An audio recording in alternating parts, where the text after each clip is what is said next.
আজকের এই ভিডিওতে আয়তলেখ বা হিস্টোগ্রাম কিভাবে আঁকতে হয় খুব সহজে স্টেপ বাই স্টেপ দেখিয়ে দেব, শিখিয়ে দেব, দেখতে থাকুন।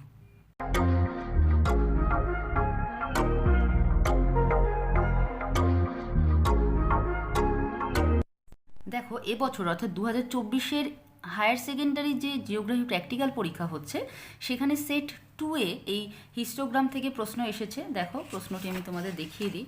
এই দেখো, এখানে প্রশ্ন এসেছে, নিম্নে প্রদত্ত বৃষ্টিপাত সংক্রান্ত তথ্য থেকে একটি আয়তলেখ অঙ্কন করো। মানে হিস্টোগ্রাম বা আয়তলেখ অঙ্কন করতে বলা হয়েছে এবং এই চার্ট বা টেবিল দেওয়া হয়েছে, এই টেবিলের সাহায্যে তোমাদের ড্রয়িং করতে হবে। এইটা থেকেই আমি শিখিয়ে দিচ্ছি কিভাবে ড্রয়িং করতে হয়, তাহলে তোমাদের পরীক্ষাতেও হেল্প হয়ে যাবে, এমনকি তোমরা শিখেও যাবে যে হিস্টোগ্রাম বা আয়তলেখ কিভাবে করতে হয়। খুবই সোজা। দেখো, প্রথমে কি করতে হবে, এই যে বক্স, এই বক্সে কি রয়েছে, শ্রেণী সীমানা দেওয়া আছে, পরিসংখ্যা দেওয়া আছে। আমাদের এই বক্সটা তো টুকতেই হবে, এছাড়া আরও একটা কলাম এক্সট্রা করতে হবে। কি করে করব দেখে নাও। এখানে শ্রেণী সীমানা রয়েছে, পরিসংখ্যা রয়েছে, এটাকে এইভাবে করতে হবে। দেখো, হেডিং কি করতে হবে, আয়তলেখ অঙ্কনের হিসেব, এইটা হেডিং করতে হবে। আর এখানে যেমন বক্সটা এরকম শোয়ানো ছিল, এখানে আমাদের উলম্বভাবে করতে হবে। এই দেখো, এখানে শ্রেণী সীমানা ছিল, শ্রেণী সীমানা এইভাবে লিখে মানগুলো পরপর নিচে লিখেছি। দেখো, 15 থেকে 20, 20 থেকে 25, 25 থেকে 30, এটা নিচে নিচে লিখেছি। 15 থেকে 20, 20 থেকে 25, 25 থেকে 30, এইভাবে নিচে নিচে লিখেছি।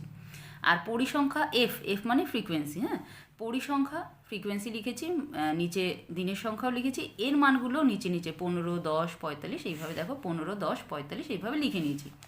এবার প্রশ্নের আর দরকার নেই আমাদের, এবার ডাইরেক্ট ক্যালকুলেশন করব। কিছুই না, স্কেল ধরতে হয়। কিভাবে স্কেল ধরব, এইখানে প্রথমে আমাদের লিখে নিতে হবে, এখানে এই যে পরিসংখ্যা, এই পাশে স্কেল লিখতে হবে। জাস্ট স্কেল লিখলে হয়, অনুভূমিক বা উলম্ব কিছু লেখার দরকার নেই। স্কেল লিখলেই, আমরা অনুভূমিক স্কেল দেখাবো না, শুধু উলম্ব স্কেল দেখাবো যতটুকু দরকার। স্কেল কি হবে, 1 সেমিতে, মানে পরিসংখ্যারই আমরা স্কেল ধরছি, সমান সমান 10 ধরবো। কেন 10 ধরছি বলে দিচ্ছি তো। আচ্ছা, এখানে একটা ব্র্যাকেট হবে।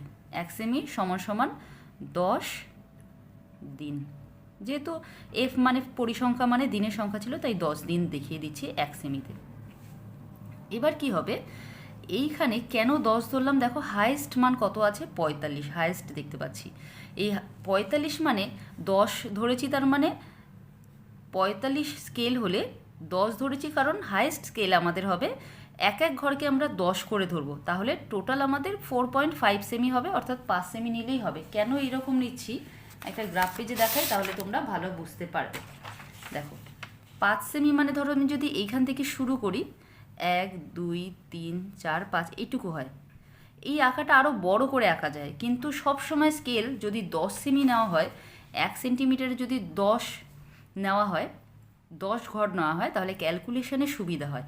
যেমন যেই মানটা ধরবে সেটা দিয়ে ভাগ করে দিলেই হয়ে যায়। যেমন 10কে দিয়ে 15কে ভাগ করলে কি হবে, 1.5। জাস্ট একটা পয়েন্ট সরিয়ে দিলে বা পয়েন্ট দিয়ে দিলেই হয়ে যাচ্ছে। তোমরা জানো যে 15কে 10 দিয়ে ভাগ করলে কি, দশমিক জাস্ট একটা ঘর আগে আসে। 1.0, 4.5, 3.5, 3.8, 2.5। আচ্ছা, এই ক্যালকুলেশন তো তোমরা সবাই জানো, আমি জানি, তবু আমি একটু দেখিয়ে দিচ্ছি। দেখো, 15কে 10 দিয়ে ভাগ করলে, এটা মানে দেখানোরই না, তবু আমি দেখিয়ে দিচ্ছি। 15, দশককে 10, 5 থাকছে, দশমিক দিয়ে 0, 5 10কে 50, তাহলে 1.5 এইভাবে হয়।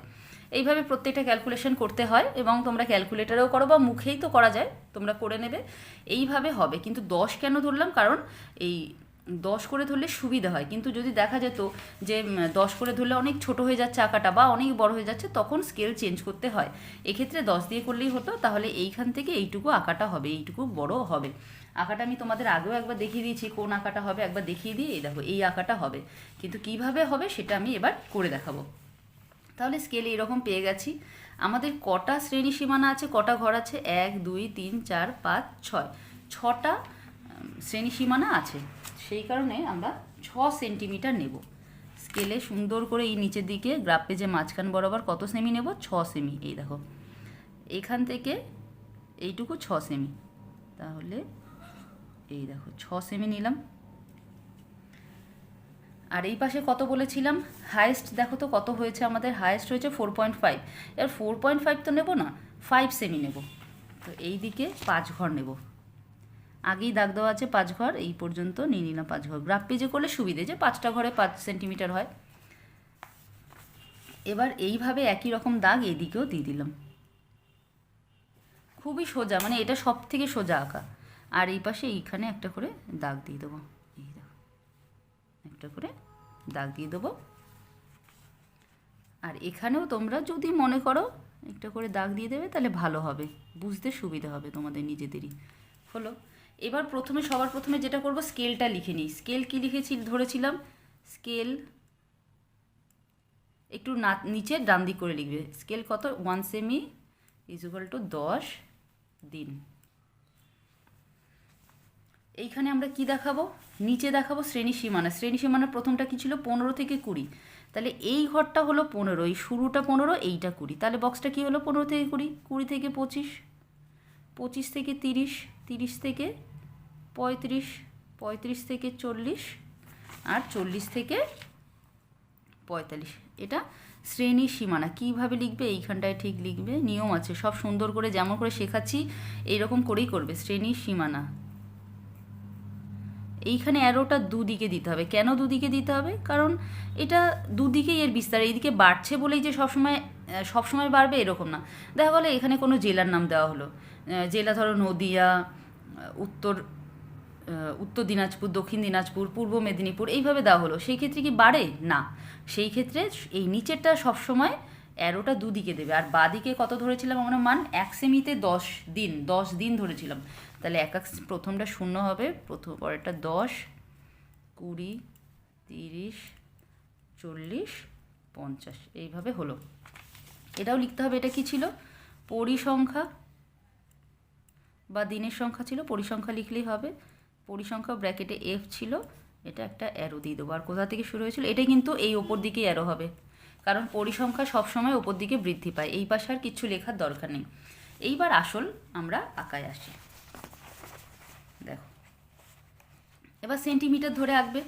কি বেরিয়েছিল স্কেল, প্রথমটায় কত সেন্টিমিটার ছিল, 1.5। এখানে 1.5 মানে এখানে 1 সেন্টিমিটার, 1.5। এখানে একটা ছোট দাগ দিয়ে রাখছি, শুধু এই মাঝখান বরাবর একটা ছোট দাগ দিয়ে রাখছি, পরে আঁকবো। তারপরে কি ছিল, 1 সেন্টিমিটার, এই মাঝ বরাবর 1 সেমি, এটা 1 সেমি জানো তোমরা এইটুকু। এরপরে 4.5, তাহলে 1, 2, 3, 4 আর হাফ, 4.5। তারপরে 3.5, 1, 2, 3, দাগ তো গ্রাফ পেজে বোঝাই যায়, 3.5। এরপরে 3.8, 1, 2, 3, 5.5 আর 3টে ছোটো ছোটো দাগ, 1, 2, 3, 3টে ছোটো ছোটো দাগ। আর হলো 2.5, 1, 2.5 এইখানে। এইবার কী করবে, আমি এইটা সরিয়ে দিচ্ছি, দাগ আমাদের দেওয়া হয়ে গেছে। এই বরাবর আমরা দাগগুলোকে কাটবো। এবার ঘুরিয়ে নিচ্ছি একটু, আগে থেকে দাগ টানা হয়ে গেছে, এই যে এই বরাবর জাস্ট এই দাগটা ছিল, এই বরাবর এই ঘরটাকে কমপ্লিট করব, এই বরাবর এই দাগটাকে কমপ্লিট করব। হ্যাঁ, এই বরাবর এইখানটা, এবার এইখানটা, এইখানে, এইখানে হয়ে গেল। দেখো কেমন তাড়াতাড়ি কি সুন্দরভাবে হয়ে যাবে, দেখো। এইবার এই দাগটা ছিল, এটা পুরো নিচ পর্যন্ত নিয়ে আসলাম, পুরো নিচ পর্যন্ত নিয়ে আসলাম। এইটাও পুরোটাই নিচ পর্যন্ত নিয়ে আসতে হবে, এই যে এখানটাও পুরো নিচ পর্যন্ত নিয়ে আসলাম, একটু বেঁকে গেছে, যাই হোক, এটাও নিচ পর্যন্ত নিতে হবে পুরো, এইখান থেকে এইখানে নিলাম। এটা কতটুকু ছিল, এইটুকু ছিল, এ দেখো পুরো সব কটা হয়ে গেল, কমপ্লিট। এটা একটা আয়ত লেখো, এটা হয়ে গেল। এবার কি শুধু হেডিং বাকি রয়েছে। হেডিং কি করব, আয়ত লেখো। কি দেখাতে বলেছিল আয়ত লেখোতে, আয়ত লেখো লেখার সাথে সাথে এখানে লিখে দিতে হবে, এখানে বৃষ্টিপাত ছিল, বৃষ্টিপাতের বন্টন। আচ্ছা, আর এখানে শ্রেণী সীমানা নিচে এখানে কি ছিল, শ্রেণী সীমানায় বৃষ্টিপাত সেমিতে, এটাও লিখে দেবে এখানে, বৃষ্টিপাত কিসে ছিল? সেমি। এইটুকু। তাহলে এই হলো সম্পূর্ণ আয়তলেখ কিভাবে আঁকবে তার বর্ণনা, আশা করি বুঝতে পেরেছো। আর এই ধরনের ভিডিও যদি আরও পেতে চাও ভবিষ্যতে, তাহলে অবশ্যই চ্যানেলটিকে সাবস্ক্রাইব করে রেখো এবং বেল আইকনটি অবশ্যই প্রেস করো। আজকের জন্য এখানেই শেষ করছি। খুব তাড়াতাড়ি তোমাদের প্রয়োজনীয় আরও অনেক ভিডিও নিয়ে আসতে চলেছি।